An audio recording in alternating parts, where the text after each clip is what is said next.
찬양의 가사에 참 은혜가 됐습니다. 내 앞길 멀고 험해도 나 주님만 따라가리. 내 앞길 멀고 험해도 나 주님만 따라가리. 묵상하면 묵상할수록 가슴이 찡해지고 눈물 나는 그런 찬양인 것 같습니다.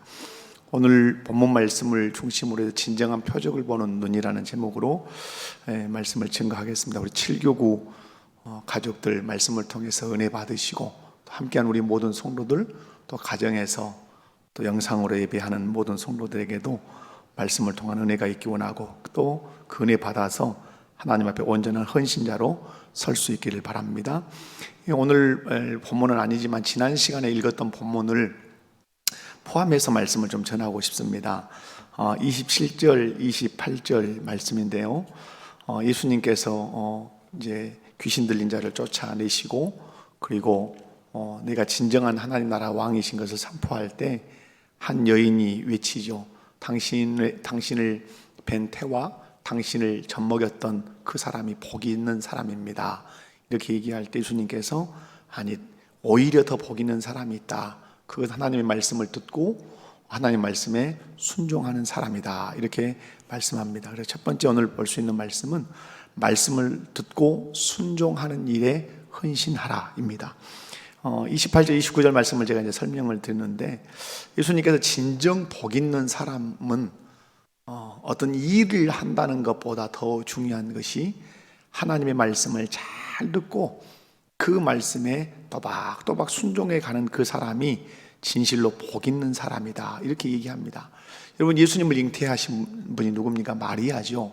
마리아는 예수님을 잉태했고 또 출생시켜서 젖을 먹이면서 양육했던 그런 사람입니다. 그런데 예수님은 그 여인보다 더 복 있는 사람은 하나님의 말씀을 잘 경청하고 그 말씀에 순종하는 사람이라 이렇게 말씀합니다. 그런 의미에서 우리 7교구 가족 여러분, 그리고 우리 목포교회 속한 모든 성도 여러분, 진정한 복됨이 무엇이다? 하나님 말씀 잘 듣고 그 말씀에 순종하는 것이 누가 인정하시는 복 있는 사람이죠? 우리 예수님이 인정하시는 복 있는 사람이라 하는 사실 기억하시기 바랍니다. 우리는 헌신을 일로 생각하는 경향이 참 많습니다. 물론 일하는 것도 헌신이고 또 일로 헌신을 표현해야 되는 건 사실이겠죠. 하지만 우리가 진정으로 헌신해야 할 영역, 그 일하기 이전에 헌신해야 할 영역은 하나님 말씀 듣는 일에 헌신하고, 아멘, 그리고 하나님 말씀에 순종하는 일에 헌신하는 것이 우선되어야 그 다음에 그 일을 하는 것도 바른 일이 될 줄로 믿습니다. 우리 7교구 가족들과 우리 목포교회 속한 모든 성도들이 하나님 말씀 듣는 일에 헌신하고 하나님 말씀에 순종하는 일에 헌신할 수 있기를 주님의 이름으로 축원합니다. 두 번째로 이제 십자가와 부활을 기억하면서 헌신하시기 바랍니다. 29절 말씀을 보면 이렇게 말씀합니다. 무리가 모였을 때에 예수께서 말씀하시되 이 세대는 어떤 세대라? 악한 세대라. 표적을 구하되 요나의 표적밖에는 보일 표적이 없다. 이렇게 말씀합니다. 악한 세대가 뭘 구했다는 거죠?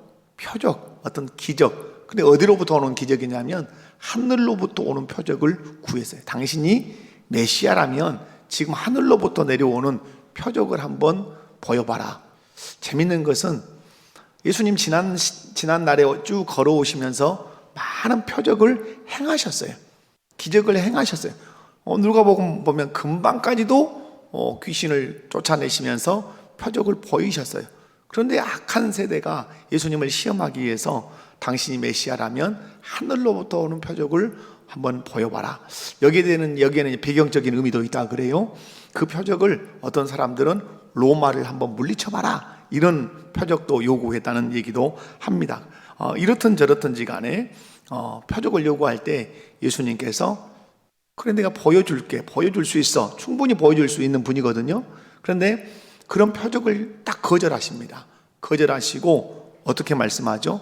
내가 보일 표적이 하나 있는데 누구의 표적이다? 요나의 표적밖에 보일 것이 없다. 이렇게 말씀해요. 여러분 성경을 한번 펴보실까요? 마태복음 12장입니다. 마태복음 12장 38절에서 40절을 한번 읽어보겠습니다. 같은 배경을 가지고 있는 본문이기 때문에 한번 읽어보려고 합니다. 자, 마태복음 12장 38절에서 40절 시작. 그때에 서기관과 바리새인 중 몇 사람이 말하되 선생님이여 우리에게 표적 보여주시기를 원하나이다. 예수께서 대답하여 이르시되 악하고 음란한 세대가 표적을 구하나 선지자 요나 표적밖에는 보일 표적이 없느니라.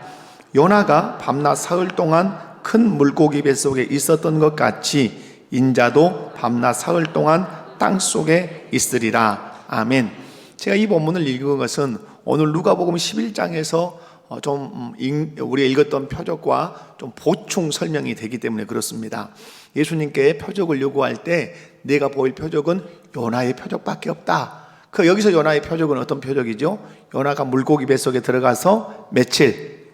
3일 미끄덩한 데 들어가서 캄캄한 데 들어가서 3일 동안 있었단 말이에요. 그리고 3일 후에 나왔죠. 그런 것처럼 오늘 주님이 친히 말씀하죠. 인자도 밤낮 사흘 동안 어디에 있으리라? 땅속 무덤에 있을 거다. 그리고 3일 만에 살아나는 그것이 너희에게 보일 가장 큰 표적이다. 이렇게 말씀을 합니다. 여기서 여러분 하나님 기억할 것은 여러분 사람이 물고기 뱃속에 들어가서 3일 동안 살 수 있을 거냐 없을 거냐 이런 질문이 나오고 요나의 이 사건이 진짜냐 신화냐 동화냐 이런 질문들이 생겨나죠. 우리는 믿음이 너무 좋아가지고 그냥 다 믿죠. 믿어야 되죠. 그런데 이것이 신화가 아니고 진짜라는 사실을 누가 친히 말씀하시는 거죠? 예수님이 친히 말씀하심으로 요나가 물고기 뱃속에 들어갔다가 나온 사건은 역사적 사건이다 라고 말씀하셨다는 사실을 우리가 팁으로 하나 기억하시면서 본문을 보고 가시면 좋겠고요. 그런데 우리가 신앙이 이제 연약해질 때 자꾸 드는 생각, 이 악한 사람들과는 좀 우리가 다른 관점에 적용을 하는데 우리의 신앙이 연약해지고 약해지고 느슨해지면 하나님이 살아계시다면 어떤 기적이라도 하나 보여줬으면 좋겠다. 하나님의 살아계심을 표적으로 한번 딱 보여주면 내 믿음이 불끈 일어설 것 같은데 라고 하는 생각이 종종 들 수 있어요. 여러분 하나님께서는 개인의 믿음에 따라서 그런 은혜를 베푸실 수도 있겠죠. 전혀 아니다 이럴지는 모르지만 베풀어 주실 수도 있어요. 왜냐하면 기드온 사건 같은 데를 보면 또 그렇게 반응을 하신 때도 있기 때문에 그래요. 그런데 이런 마음이 들 때 내 믿음이 연약해지고 내가 참 믿음이 흔들릴 때 하나님 살아계시다면 표적을 보여주세요 라는 이런 마음이 들 때 그런 마음을 내려놓고 우리가 바라보아야 할 가장 큰 표적이 있다는 거죠. 그게 뭐죠? 나를 위해서 십자가에서 죽으시고 무덤에 묻히셨다가 3일 만에 다시 살아나신 그 십자가와 부활 앞에 서야 된다는 사실이죠. 우리는 가장 큰 표적인 십자가와 부활을 제쳐놓고 다른 표적을 막 찾으러 다닌단 말이에요. 그런데 우리 주님 말씀하죠. 가장 큰 표적이 뭐다? 내가 요나처럼 3일 동안 땅속에 묻혀 있다가 살아나는 이것이 너희에게 보여줄 가장 큰 표적이라고 말씀합니다. 그러므로 하나님의 사랑이 식어질 때 또 내 믿음이 연약해질 때 다른 표적을 보고 싶고 다른 기적을 체험해서 하나님의 존재, 하나님이 나를 사랑하심을 여러분이 확인하고 싶을 때 그 마음을 내려놓고 뭘 바라보라? 십자가를 바라보고 부활하신 주님을 바라보고 그 앞에 무릎을 꿇고 십자가와 십자가의 죽으심과 부활을 통해서 주신 그 은혜를 생각하면서 여러분이 다시 처음 사랑을 회복하시고 또 하나님의 사랑을 받아들이시는 그런 은혜가 있기를 원합니다. 가장 위대한 헌신의 출발은 어디서부터 시작될까요? 십자가 앞에서 출발되는 것이에요. 가장 위대한 헌신은 십자가 앞에서 하나님이신 예수님이 나를 위해서 죽으셨구나. 그러므로 나도 그 예수님을 위해서 내가 죽겠다. 이제 고백이 되는 거죠. 이 고백을 가장 잘했던 사도가 누구죠? 바울 사도죠. 그리스도께서 우리를 위해서 죽으신 것처럼 나도 그리스도를 위해서 죽겠다 하고 나선 사람이죠. 여러분의 신앙이 연약해질 때 잠잠히 십자가에 못 박히신 예수님 앞으로 나아가시기 바랍니다. 여러분의 믿음이 흔들릴 때 나를 의롭다 하시기 위해서 다시 살아나신 예수님 앞에 서시기 바랍니다. 헌신은 여기서 시작되는 거예요. 하나님의 사랑을 어디서 확인하시라? 십자가와 부활을 통해서 확인하시라. 그 사랑에 감동하시고 그 사랑에 무릎을 꿇으시라 이 말이에요. 그때 비로소 내 신앙의 건강은 회복되고 또 첫사랑도 회복되고 그리고 다시 주님을 위해서 헌신하는 삶을 살게 될 줄로 믿습니다. 세 번째로는 예수님의 말씀을 기쁨으로 듣고 감사함으로 회개하는 삶을 사실하는 겁니다. 이걸 제가 그냥 오늘 본문을 요약해 본 겁니다. 31절을 한번 오늘 여러분 누가복음 11장 31절을 한번 읽어볼까요? 거기를 한번 읽어봅시다. 자, 31절. 자, 시작. 이 세대 사람을 정죄하리니 이는 그가 솔로몬의 지혜로운 말을 들으려고 땅끝에서 왔음이거니와 솔로몬보다 더 큰 이가 여기 있으며. 아멘. 여러분 보십시오. 심판 때에 마지막 주님이 심판할 때에 어떤 여왕이 일어날 거다. 남방 여왕이 일어나서 이 세대 사람을 정죄할 거다. 여기서 이 남방 여왕이라고 하는 이 여왕은 스바 여왕이에요. 지금 이 배경은 열왕기상 10장을 배경으로 하고 있는데 솔로몬의 지혜에 대한 얘기예요.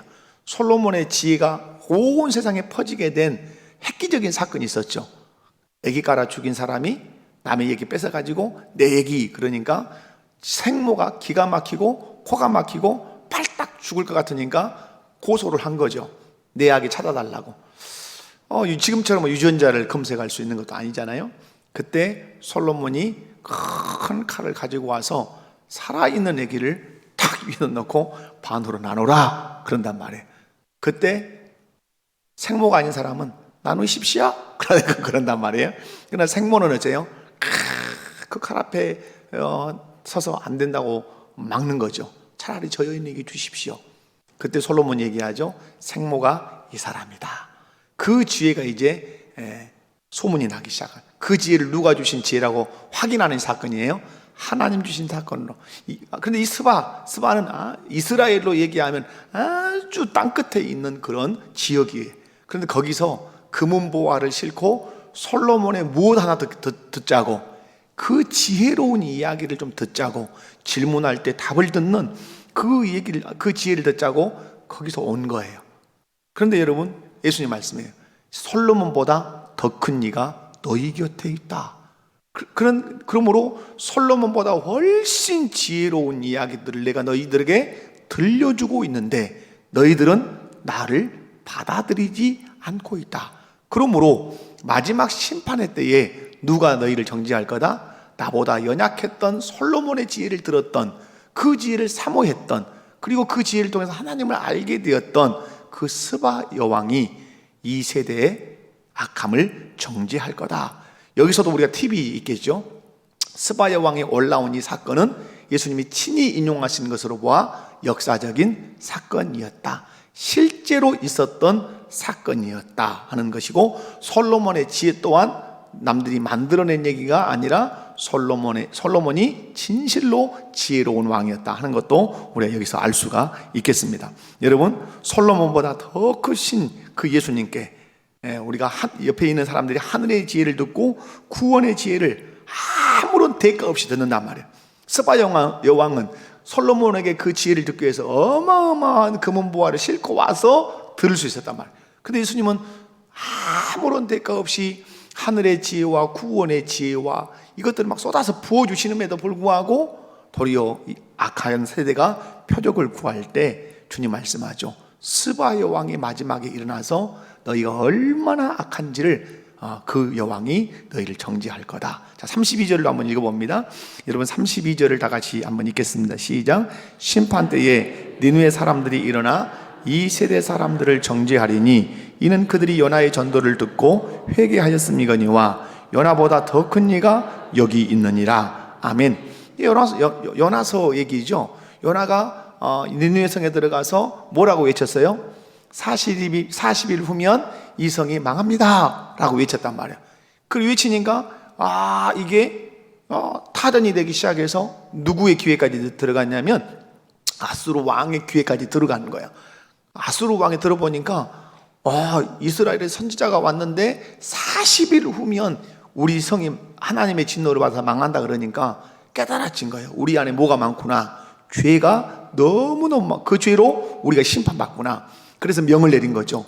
짐승에서부터 나 왕에 이르기까지 다 회개하자. 죄를 뒤집어쓰고 베옷을 입고 하나님 앞에 무릎을 꿇고 회개하자. 그래서 회개령을 내리죠. 그때 하나님께서 진노를 거두시죠. 이러면서 예수님 하신 말씀 뭐죠? 요나가 전한 말을 듣고도 사람들이 회개를 했다. 그런데 내가 요나보다 더 큰 이로서 너희에게 회개의 복음을 선포하고 있는데 너희는 내 말을 듣고 나를 받아들이고 회개하기는커녕 나를 어떠려고 하고 있구나? 죽이려고 하고 있구나. 그러므로 누가 너희를 심판하겠냐? 누가 너희를 심판한다는 거예요? 니느웨 사람들이 일어나서 예수님과는 비견할 수 없는 저 초라한 선지자가 말을 해서도 우리는 듣고 회개를 했는데 천지를 창조하시고 우리를 위해서 십자가에 못 박힌 그 예수님이 너희 곁에서 말씀을 했음에도 불구하고 회개를 하지 않았다면 너희의 죄가 얼마나 크겠느냐라고 니느웨 사람들이 그렇게 일어나서 너희를 정죄할 거다 이 말이죠. 이 말씀을 통해서 여러분 교훈하시는 것이 있습니다. 여러분 무슨 말씀이죠? 예수님의 말씀을 듣고도 돌이키지 않으면 마지막 때 온 세상이 달라들어서 나를 어떻게 할 거다? 정죄할 거란 말이죠. 여러분 지금처럼 말씀을 풍성하게 들을 수 있는 때가 없지요. 지금처럼 말씀을 자유롭게 읽을 수 있는 때가 없지요. 그러면 여러분 누가 우리를 정죄하겠어요? 지금처럼 말씀을 자유롭게 듣고 말씀을 공부하고 성경을 자유롭게 읽을 수 있는 이때에 우리가 말씀을 듣고 배우지 않고 읽지 않으면 누가 정죄하겠어요? 반대에 있는 사람들이 정죄하겠죠. 자유롭게 예배하지 못했던 사람들, 자유롭게 하나님 앞에 하나님의 말씀을 들을 수 없었던 사람들, 자유롭게 성경을 읽을 수 없었던 사람들이 일어나서 우리는 예배할 수 없는 상황에서도 예배했는데 너희는 예배할 수 있는 상황에서도 예배하지 않았잖냐 라고 정죄할 것이고, 성경을 배울 수 있는 그렇게 많은 기회가 너희에게는 있었지만 우리에게는 배울 수 있는 기회가 없어서 숨어서 들었고 숨어서 배웠다. 그러므로 정죄할 것이고, 성경을 마음껏 우리는 읽을 수 없어서 받아서 써서 아니면 조그마한 어떤 책들을 쪽복음을 받아서 그 성경을 읽었는데 너희는 성경을 구하고 싶으면 마음껏 구하고 읽을 수 있으면 마음껏 읽을 수 있는데 그 성경을 읽지 않았다면 그들이 너희를 정죄하지 않겠냐, 이런 얘기겠죠. 여러분 이 말씀을 통해서 주님 우리 교훈하고 적용할 것은 예수님의 말씀을 기쁨으로 들으라는 것이죠.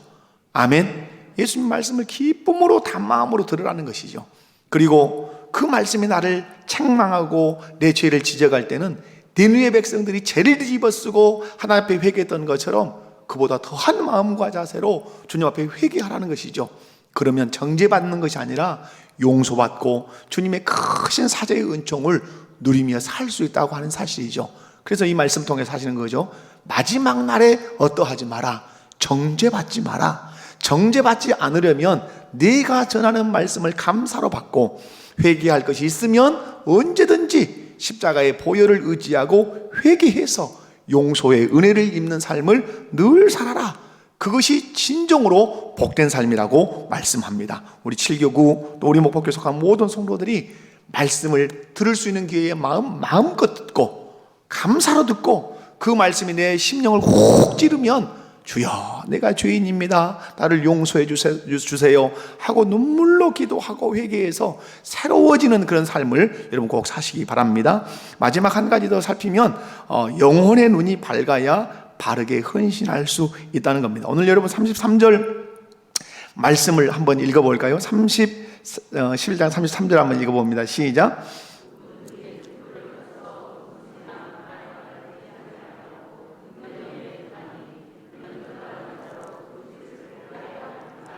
아멘. 성경을 읽어보면 여러분 스바 여왕 얘기도 있고 요나 얘기도 있고 읽어보면 좀 설명을 좀 들어야 좀 이해가 되는 부분이 있어요. 오늘 이 33절에서 36절 말씀도 이겁니다. 우리로 얘기하면 집이 있어요. 집이 있는데 밤이 되면 뭘 켜야 되죠?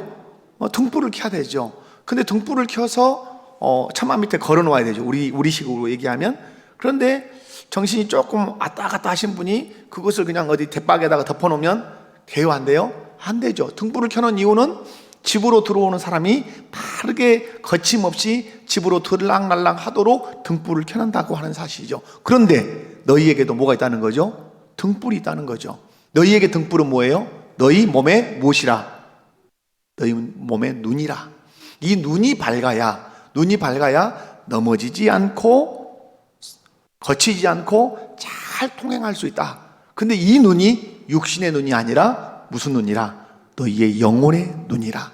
너희의 영적인 눈이 밝고 어두워지는 길이 있는데 그게 무엇이라고 얘기하죠? 35절을 한번 읽어보겠습니다. 35절을 한번 읽어보겠습니다. 시작. 그러므로 내 속에 있는 빛이 어둡지 아니한가 보라. 아멘. 무슨 얘기냐면 34절에서는 이렇게 얘기를 하죠. 내 몸의 등불은 무엇이라고 얘기하죠? 눈이라. 그러니까 여러분의 눈은 뭐예요? 등불과 같은 거예요. 육체의 등불은 뭐라고요? 우리 육신의 눈이에요. 근데 내 눈이 상하면, 건강하면 온몸이 밝을 것이요 만일 나쁘면 내 몸도 어두리라. 그런데 35절이 핵심적인 거죠. 그러므로 내 속에 있는 빛이 어둡지 아니한가 보라. 그러면 여기서 말하는 눈은 육신의 눈이 아니라 우리 영혼의 눈이구나. 그러면 내 속에 있는 것에 의하여 영혼의 눈이 밝을 수도 있고 어두울 수도 있다는 사실을 얘기하는 거죠. 그러면 성경 전체적인 맥락에서 우리 속을 밝히는 것이 뭐냐라고 할 때 그게 뭐죠? 우리 속을 밝히는 것, 어둡지 않게 하는 것, 그게 뭐죠? 말씀이죠. 말씀. 여러분, 성경은 말씀을 끊임없이 빛이라 말하고 등불이라고 그렇게 얘기하죠. 여러분, 우리 마음의 빛이 뭐라고요? 말씀. 시편 119편 105절 한번 영상에 띄워주시면 한번 읽어보도록 합니다. 시작. 주의 말씀은 내 발의 등이요 내 길의 빛이니이다. 말씀이 내 발에 뭐라고요? 등이에요. 그리고 내 길의 빛이에요. 그러므로 우리 삶의 등불이 되고 빛이 되는 것은 무엇이다? 하나님의 말씀이다. 그러면 내 마음이 어둡냐 밝냐를 결정하는 건 내 마음에 뭐에 결정되는 거죠? 내 마음 속에 하나님의 말씀이 가득 차 있으면 내 마음이 밝아서 내 영혼의 눈이 밝겠지만 내 마음에 하나님의 말씀이 아무것도 없으면 우리 마음은 어두워서 그 영혼의 눈이 어두워 결국 방황하게 된다고 하는 사실이죠. 여러분, 마음에 진리의 말씀이 있으면 그래서 누구를 알아볼 거다.